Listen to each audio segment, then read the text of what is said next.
Сууд баг Чингис хаан үд жуур явж 300 дээжүүдийг дарж 9 мөнд гөртөө нэрж ан амгүлэн суув.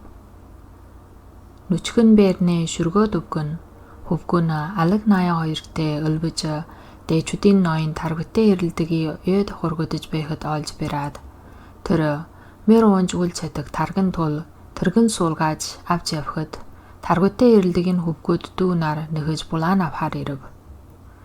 Тэдний ирмэгч шүргөөд өвгөн хөдлөн ядаг таргутайг хөлбөрлөн унгааж гэдрэг харуулн хөвтүүлж гөсөн дөөрн сантел суугаад хутгаан сугулж өглөрөн. Хөвгүүд дүү нар чинь чамайг булааж авахар ирэв. Хан чамайг одоо би эс албач чамд нэгэнтээ халдсан тул намайг алаг болно. Чамайг албач нэгэн адил алагддаг болно. Иймийн тул чамаар өдөр хийж өгье гэж хутгийн нэрий таргутайг нь хоолойд тулгаавал таргутаа ирэлдэг дүү нар хөвгөтөө нэг дуугаар уялан өглөрөн. Шүргөөт намаагийн алаг гэж байна.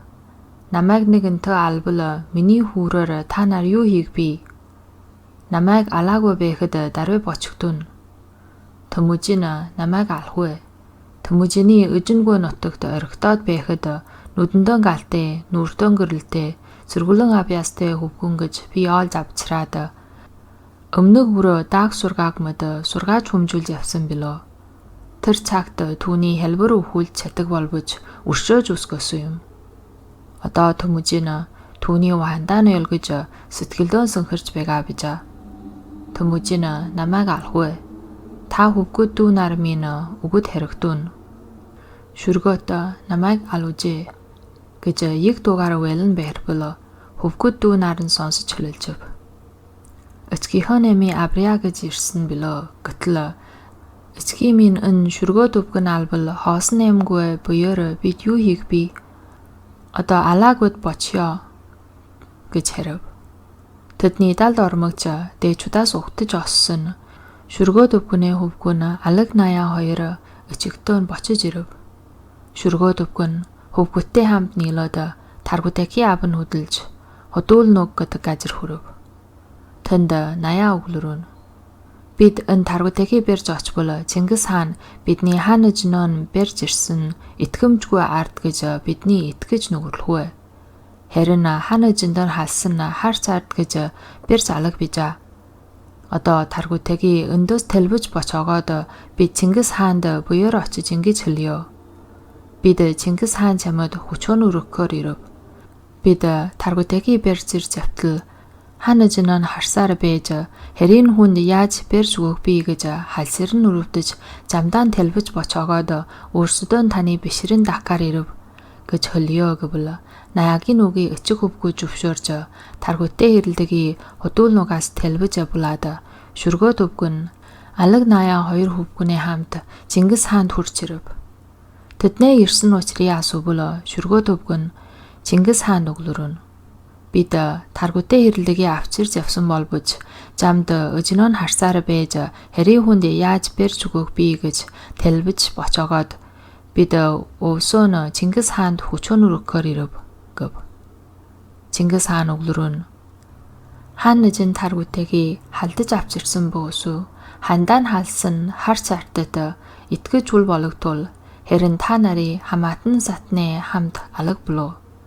Хан эжнөө хэрэлсэн халуун сэтгэл чинь хэрэн зүв гэд наяагийн тотончлон өршөв. Түүний хэн Чингис хааны Тарсууд гэдэг газар байхад гэрийн Жакомбу нүгэрлөхөр ирэв. Тэр цагт Маргит хатгалд хар ирвэл Чингис хаан Жакомбу хоёр хатгалд нь бэлдэж ночов. Тэнд түмэн түбөн олон тонгед гэрийн боторсон нэргэн Чингис хаанд дагараа ирэв. Гэрийн Ван хаан урд Эски Баатартай сайхан хяналж ан бололцсон билөө. Анд бололцсон учрыг хэлбэл Ван хаан хурцгүс бэрэг хаан эжгийн дүү нарын алаад абог хүр хаантай өвдрөн төмчилдөж хариун хавчил гэдэг газар шурган хорогдож тэндээс жуун хүнтэй арайхан жуудаж Эски хаанд ирвэл Эски хаан түүний асран тэтгэж өөрийн буяар чирэг авч мордоод хүүр хааны хашин оронд дуталгааж албад иргэд ба эд мали Ван хаанд авч өгсөн тул ант амраг бололцсон билөө. Түүний хойно Ван хааны дүү өрг хар. Аха Ван ханд алагдхаас ээж дутаан нэмнэ инэнч хаанд очив. Инэнч хаана чөрөг мордуулж ирэхэд Ван хаан зээлж гурван хот дамжин тэнж хар хэттийн хүүр хаанд очив. Тэр хаантэй бас өв тасраад ээгүрийн хот тангуудын балгаасаар гисчлэн явж табан яма шүрглэн сааж төмөний чус хаанж иссээр арэ гэж хүсүр нуур төрч ирбэл урд Эски Баатартай анд бэрэлсэний Чингис хаан сэтгэж Тахэ Баатар Сүхэ Жүүн хоёрыг элж болгоон өгтүүлж бас дарааг нь хөрлүүнээ эхнөөс Чингис хаан уусуун тусч аваад үлсэж төрж ирв гэж Ван хаанд говчур татаж өгөөд өөрийн хүрээнд уулж тижв. Тэр өвөл хамт нүүж Чингис хаан хөв хаяад өгүүлжв. Тэр цагт Ван хааны дүү ноёдын хөлөлдсөн нь эн ханаг маань үр сатан бидний үнсөр хийсгэж болох өмхий санаа бүрэлсэн үл бүтэх хүн байна. Хэрэн аг дүүгэн хамрын алж барав. Хар хэтэд бас хамгаалалгүй шүргэв. Хамаг улсaan хэрэлхвэ хэрсэл жобоб. Үний яг билөө урд 7 настай байхдаа маргид иргэнд бэрэгдэж харлаг ишгэн таху өмсөж сэлэнгийн бөөр хойрд очоод маргидын газар бодаа нүдэж амьдарч явсан билөө. Хөрчхүс бэрэг хаан ичгэн маргид иргэний бэлдэн дийлж хөвгөнөө аварж ирсэн. Гэтэл энэ төрөл бас татарын Ажи хаанд 13 настай байхдаа охин хамт бэрэгдэж очоод түүнээ төмөгийг хариулж явжээ. Тэндээс Ажи хааны хөнөчийн хамт оргиж гөртөө нэрв. Түүний хойно нэмнаас эн дутааж сардул газрын чүй мөрнөө хар хэттийн хүүр хаанд очив. Тэнд нэг жил болоод бас зээлж эгүр нутгаар таньж тангууд газраар зээлж табан яма шүрглэн сааж төмөний чус ханж иссээр ганч сохор хэлүн мэртэ төмөжиндэ ядаж ирвэл төмөжин өвгөн говчур татаж түүний тижв. Гэтэл одоо тэр ингэж явснаа нь мартаад өмхий өлөг өвөртөлж явнаа гэж хэлэлжв. Энэ хөлөлсөн үгийг Ван хаанд алтан ашиг уламжлан ээлтгэв. Алтан ашиг хэлсэн нь би энэ хөв яранд оролцсон билөө. Гэтэл хаан чамайг төвчж чадгүй тул хамаг сонсноо ээлтгэв гэжээ. Тэр үгийг хэлсэн өл готор хулбар арын тээж жиргийн дүү ноёдыг Ван хаан бэрвлв. Ван хааны дүү Жакомбу амжин дутааж нэмэнд очив. Бэрвчлэн авсан дүү нараа нь Ван хаан нэгэн гэрт оруулж өглөрөн. Эгүр нутгаар тангууд газраар яаж явсан гэж та нар хэлсэн би. Та нар Мосен юу гэж бодов? Гэд нүрт нь олвож гэрт байсан арт чүмий босгоон нь олмуулж тэдний хүлгийг талбулв. Тэр өвөл өвөлжиж нохоо жилийн намар Чингис хаан цагаан татар, алж татар, тотгууд татар, алхэ татар нартай далан нөмрөөс гэдэг газар бэлдэхийн урд Чингис хаан чааж тогтоож зарлсан нь дээсний дараг цагт олжинд бүү сатагдана. Дээсэн нэгэнтөө дарагдвал тэдний юм хөжөөж бидний олжоо болохтуул хоболдож амжнаа. Хөрөв бид уурхад хүрбэл анх товтолсон бэрэндаа даруй өгөж ирвэл зохино.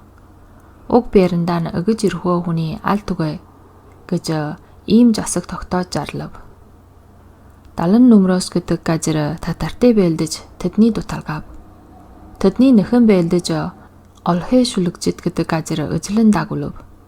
Цагаан татар, алж татар, тотгууд татар, алхэ татар нарын өргөтний дарж хараад нарын өжлөг цагт тогтоосон чаажи алтан хучир тартай гурвуулж өрчөж олжинд шунан бэлданаас саачээ. Хөлсөн үгэндөө хүрсэнгүй тогтоосон чаажи дагсангүй гэж зөв хөвөлөө хоёрыг явуулж тэдний олжилсан адуу ба юмий бүрнөр хураан авлав.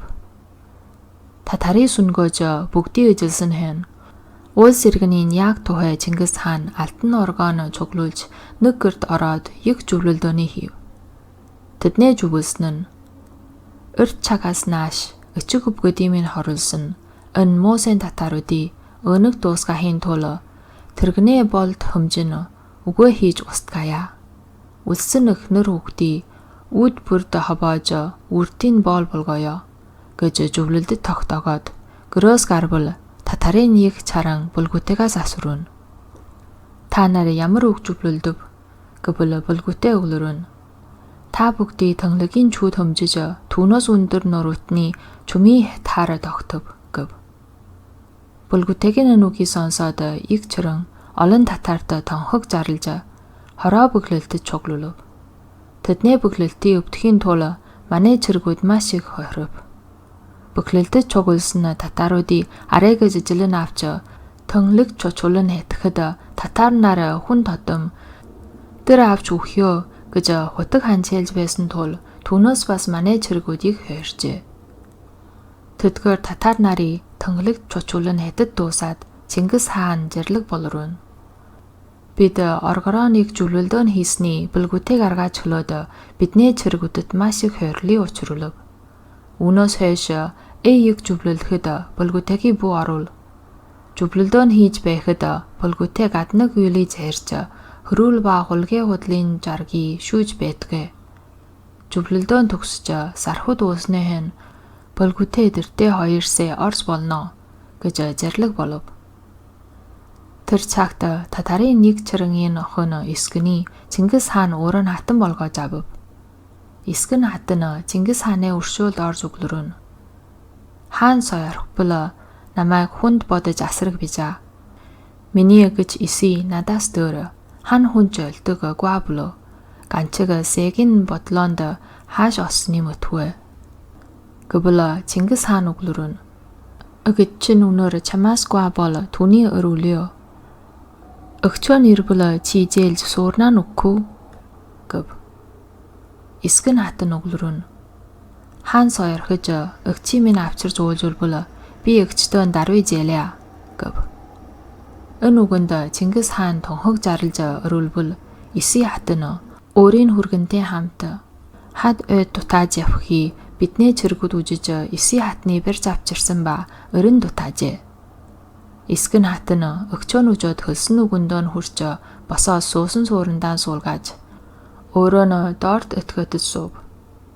Искэн хатны хөлсөнтэй эдэл Иси хатан үнээр гуатул Чингис хаан анхааран өршөөж хаттын өрөөд суулгав. Татар нарыг довтлон дуусгаж нэгэн өдөр Чингис хаан гэрийн гадна Иси хатан Искэн хатан хоёрын дуунд сууж дууж байтал Иси хатан ихтэй санаа алдав. Үүнд Чингис хаан дотроо онцчиг авч Борч Молли 2 ноёны урж ирүүлээд өглөрөн. Та хоёр өн чугулсан бүг ардын эмэг аран болгоо. Бос эмгийн хүний өөрийн эмэгт бүү үлдэгдүн гэж зарлаг болов.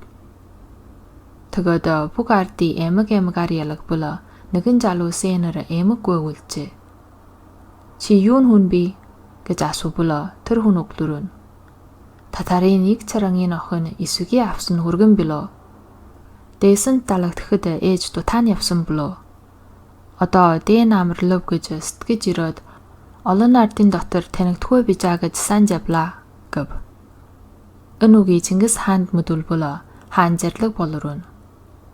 Тэр хүн хорт сэтгэл өврүүлж ганчаар төнсөөр одоо өнд ирсэн нааж. Тэр мэд өтгөдий хөдийнэ тонглог чучуулж хатсан биш үү? Юунаас бочно? Нүднөөс далд болгоо гэсэнд түүний даруй алав. Мөн нохойжил Чингис хааны татартай бэлдэж буй цагт Ван хаан маргидий довтол хормордож тогтоо бүхий баргужин дүгмийн зүг үлдэн хууж тогтоогийн нэг бүгүүн төгс бүхий алж тогтоогийн хутагтай цаг 12 охины ба хаттын олжлон авч хот чулуун 2 хөвгүнийг хараад иргэдийн хамт эзлэн авсан болбож энэ олжноос Чингис хаанд юу ч эсвгүй.